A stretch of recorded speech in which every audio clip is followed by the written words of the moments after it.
अभी बच्चा लोग कुछ नया डिस्कस करते हैं। Packaging of DNA helix. तो डीएनए किसका पॉलीमर है? डीएनए डीऑक्सीराइबोन्यूक्लियोटाइड का पॉलीमर है। किसका पॉलीमर है? डीऑक्सीराइबोन्यूक्लियोटाइड का पॉलीमर है। ठीक है ना, याद रखना, DNA is polymer of deoxyribonucleotide. Nucleotide nucleoside, nucleoside का पॉलीमर नहीं है, न्यूक्लियोटाइड्स का पॉलीमर है। वो भी कौन सी? डीऑक्सी। ठीक है, डीएनए की जब स्ट्रक्चर की स्टडी करते हैं तो उसके अंदर ये बात हम कर चुके हैं। अब एक बेसिक बात आपको और बताना चाहूंगा कि जैसे एग्जांपल दे रखा है, bacteriophage known as 5x174 has 5386 nucleotide.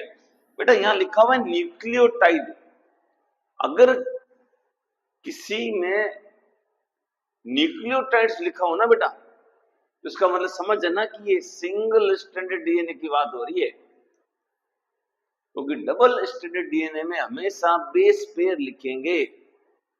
Single stranded DNA है तो लिखा होगा न्यूक्लियोटाइड्स। ये बात ध्यान रखना। मैं ये बात इसलिए कह रहा हूं क्योंकि चारगाफ का रूल है, चारगाफ के रूल के अकॉर्डिंग डीएनए के स्ट्रक्चर का मॉडल बनाया गया था। तो चारगाफ का रूल जो है केवल डबल स्ट्रैंडेड डीएनए पर लागू होता है, जिसमें हम कहते हैं कि जितना ए होगा उतना ही टी होगा, जितना जी होगा उतना ही सी होगा। यानी ए और टी का रेशियो होगा 1, जी और सी का रेशियो होगा 1। और इससे हम किसी डबल स्ट्रैंडेड डीएनए में अगर ए का परसेंटेज दे रखा हो तो जी या सी का परसेंटेज निकाल सकते हैं। जैसे कि मान लो आपको बोल दिया कि कोई डबल स्ट्रैंडेड डीएनए है, डबल स्ट्रैंडेड डीएनए है जिसके अंदर मान लीजिए 1000 बेस पेयर्स हैं, टोटल 1000 बेस पेयर्स हैं, और इसमें ए की वैल्यू दे रखी है आपको 100। ए कितना दे रखा है? 100। तो आपसे पूछे कि बताइए कि सी की वैल्यू क्या होगी। ये चारगाफ का रूल है, सी की वैल्यू क्या होगी? तो बहुत आसान है, ए जितना होगा उतना ही कितना होगा? टी, यानी 100। तो टोटल कितने हो गए? 200। 1000 में से 200 माइनस कर दीजिए, कितना बचा? 800। 800 क्या होगा? जी प्लस सी। तो आधा कर दीजिए, यानी 400 प्लस 400, तो 400 आंसर आ जाएगा। ये प्रश्न तभी सोल्व होगा जब डबल स्ट्रैंडेड डीएनए होगा। सिंगल स्ट्रैंडेड डीएनए पर चारगाफ का रूल लागू नहीं होता है। तो मुझे ये बात इसलिए बतानी है कि बैक्टीरियोफाज 5x174 में 5386 न्यूक्लियोटाइड्स है, इसका मतलब ये सिंगल स्ट्रैंडेड डीएनए वाला है। जबकि बैक्टीरियोफाज लैम्डा का बोला है 48,502 बेस पेयर्स हैं। बेस पेयर्स का मतलब ये एक डबल स्ट्रैंडेड डीएनए वाला जीनोम वाला ऑर्गेनिज्म है। इकोलाई के अंदर दे रखा है 4.6 × 10⁶ बेस पेयर। ये याद करना है सबसे इंपॉर्टेंट ह्यूमन का। अब बच्चा देखो लिखा हुआ है हैप्लॉइड कंटेंट ऑफ ह्यूमन, और हैप्लॉइड कंटेंट को हम कहते हैं, क्या बोलते हैं बेटा? हैप्लॉइड कंटेंट को, हैप्लॉइड कंटेंट को ही हम जीनोम कहते हैं। ह्यूमन जीनोम के अंदर कितना बेस पेयर है? 3.3 × 10⁹ बेस पेयर्स हैं ह्यूमन जीनोम के अंदर। डबल होता है तो वहां पर हम 2 से मल्टीप्लाई करेंगे, 6.6 × 10⁹ करेंगे। ठीक है ना? तो haploid content of human DNA is 3.3 × 10⁹ base pair. Haploid की बात हो रही है बेटा, ध्यान रखना। ठीक है, और इनके बीच जो डीएनए डबल हेलिक्स हैं, जो बेस पेयर लगे हुए हैं, इन कॉन्स्टिट्यूटिव जो बेस पेयर्स है इनके बीच की दूरी जो सतत रूप से लगे हुए हैं, इनके बीच की दूरी कितनी दे रखी है? 0.34 nm, नैनोमीटर। नैनोमीटर का मतलब हुआ 10⁻⁹ मीटर। 10⁻⁹ मीटर। ये क्यों बता रहा हूं? क्योंकि इससे डीएनए की लेंथ निकालने का आपसे क्वेश्चन पूछा जा सकता है। याद रखना यूनिट सेम होनी चाहिए। यहाँ नैनोमीटर में दे रखा है, तो अगर हम आगे यूनिट बनाएंगे तो वो भी नैनोमीटर में आएगी। आपकी बुक में एनसीईआरटी में बेटा देखो डीएनए की दे रखी है 2.2 मीटर, ह्यूमन डीएनए की लेंथ 2.2 मीटर, तो फिर यहाँ पर चेंज करना पड़ेगा नैनोमीटर को। यहाँ 0.3 नैनोमीटर है, इसको चेंज किया इन्होंने 0.3 × 10⁻⁹ मीटर चेंज कर दिया मीटर में, तब जाके मल्टीप्लाई कर देंगे और आंसर आ जाएगा 2.2 मीटर। ये याद रखना बेटा, यूनिट सेम होनी चाहिए, यूनिट सेम होनी चाहिए। तो हमारे जो ह्यूमन जीनोम है इसकी लेंथ करीब करीब 2 से 2.2 मीटर हो गई। अब हमारा सेल का साइज ही बेटा इतना नहीं होता, सेल का साइज तो बहुत छोटा होता है। तो 2 मीटर लंबा डीएनए कैसे उसके अंदर सेटल डाउन होगा? 2 मीटर लंबा डीएनए सेट करने के लिए डीएनए को कॉइल करना पड़ेगा, है ना। अब डीएनए को कॉइल करने के लिए क्या करना पड़ेगा? एक लाइन और दे रखी बेटा, याद रखना कि उसकी जो डायमेंशन है न्यूक्लियस की वो तो दे रखी है 10⁻⁶ मीटर, और इतना बड़ा डीएनए, तो उसको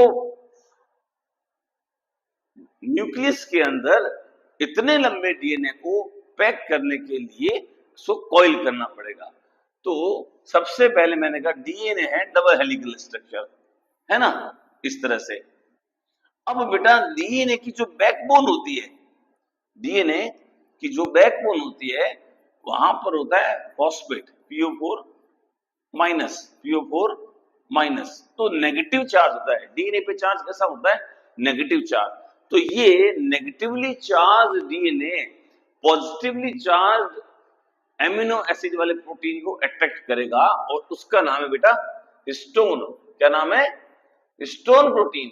हिस्टोन प्रोटीन को अट्रैक्ट करेगा, और हिस्टोन प्रोटीन के अलग अलग टाइप है। कौन सा? H2A, H2B, H3 and H4, और मैंने अंत में बनाया H1, अंत में अलग से बनाया क्योंकि ये वाला होता है लिंकर रीजन पर, जबकि ये डाइमर के रूप में प्रेजेंट होते हैं और क्या बनाते हैं? ऑक्टामर बनाते हैं। बेटा 4 है ना, तो 4 डबल हो गए, 4 और 4 + 4 8, तो ऑक्टामर। और histones are rich for RK, arginine and lysine amino acid rich होते हैं, जो कि इस पे चार्ज पॉजिटिव है, तो ये क्या होगा? सॉरी, डीएनए पे चार्ज नेगेटिव है ना, तो ये पॉजिटिवली चार्ज एमिनो एसिड हैं, इनकी साइड चेन में पॉजिटिवली चार्ज है। तो histones are positively charge protein, और ये नेगेटिवली चार्ज डीएनए से बाइंड करके उसकी सुपर कॉइलिंग करते हैं। ठीक है, ये 4 प्रकार के हिस्टोन है, H2A, H2B, H3, H4 और H1। अब आगे की कहानी क्या होती है? ये जो डीएनए की हेलिक्स मैंने बनाई, ये डीएनए की हेलिक्स एक प्रोटीन की, ये जो ऑक्टेट बनाया है मैंने H2A, H2B, H3, H4, और मैं इसको डबल बना देता हूं, 8 हो गए, है ना, 8 गेंदे हैं, और इनके ऊपर डीएनए को ऐसे रैप कर देंगे, और यहां बीच में एक प्रोटीन लगेगा, उसका नाम है H1।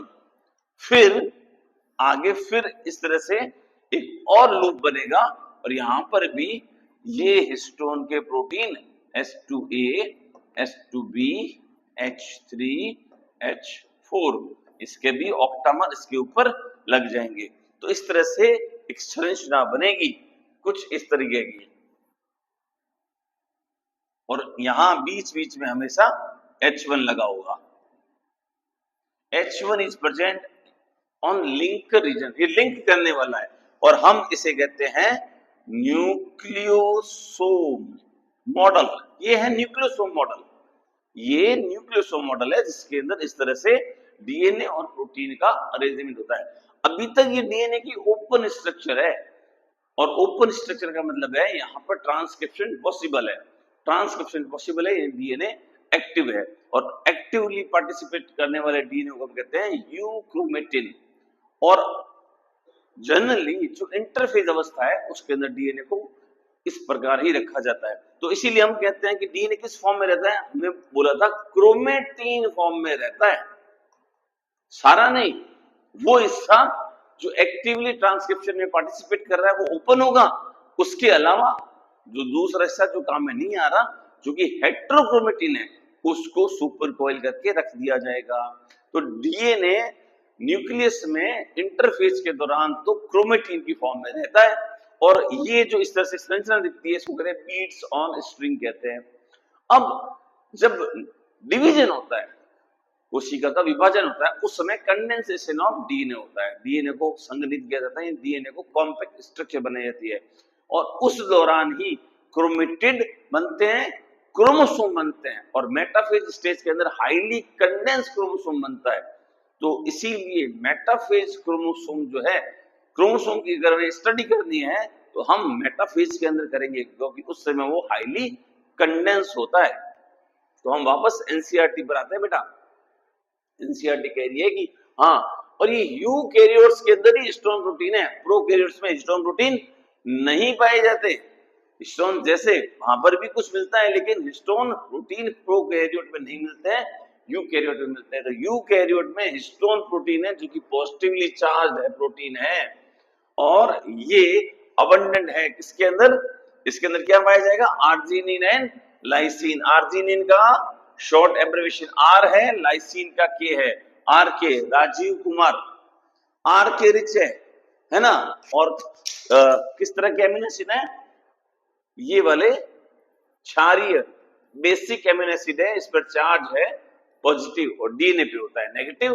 तो सब लिखा हुआ है, साइड चेन जो होती है इनके ऊपर वो पॉजिटिवली चार्ज साइड चेन वाले ये एमिनो एसिड हैं। कितने मिलकर बनाते हैं, stones are organised form unit of 8 molecules, octamer बनाते हैं बेटा, हमने भी डायग्राम बनाया था, ऑक्टामर बनाते हैं।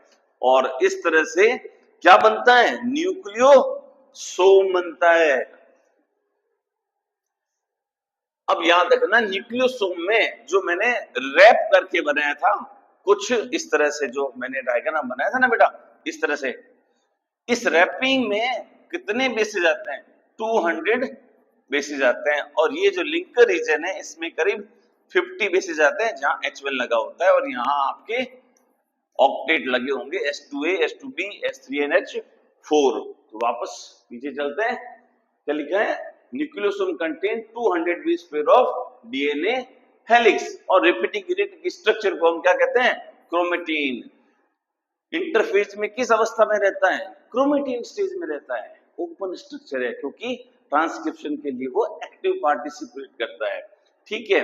और अगर हम इसको स्टेन करेंगे तो ये डार्क स्टेन होगा या लाइट स्टेन होगा बेटा, जो हेट्रोक्रोमेटिन है वो हमेशा डार्कली स्टेन आएगा, ध्यान रखना, और यूक्रोमेटिन है वो लाइट स्टेन आएगा। क्यों, हेट्रोक्रोमेटिन हाईली कंडेंस होगा, मोटा होगा, तो उस पर डाई अच्छे ढंग से चिपक जाएगी, तो वो हाईली डार्कली स्टेन्ड आएगा। जबकि तो यूक्रोमेटिन है जिससे ट्रांसक्रिप्शन हो रहा है, खुला पड़ा है, तो वो हल्का स्लाइटली लाइट स्टेन होगा। और ये सब हम स्टडी करते हैं इलेक्ट्रॉन माइक्रोस्कोप में, याद रखना बेटा।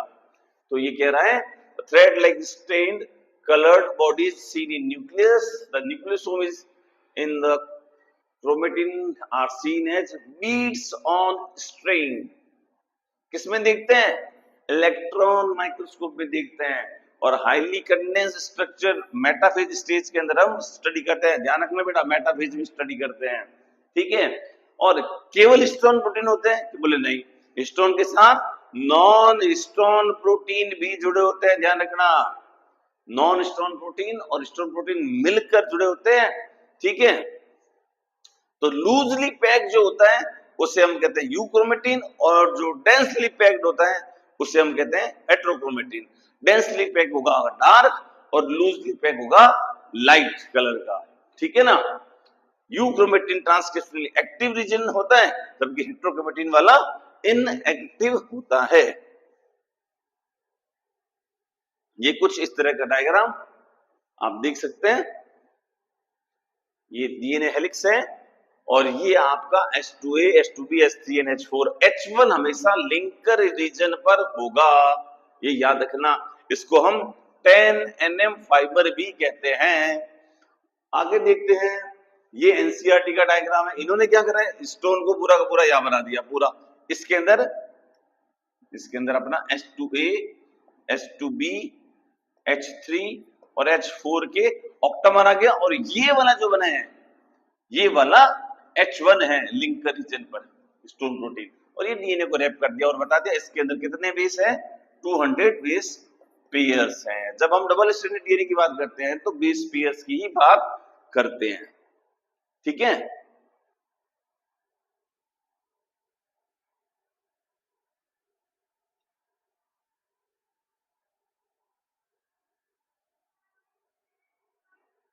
चलो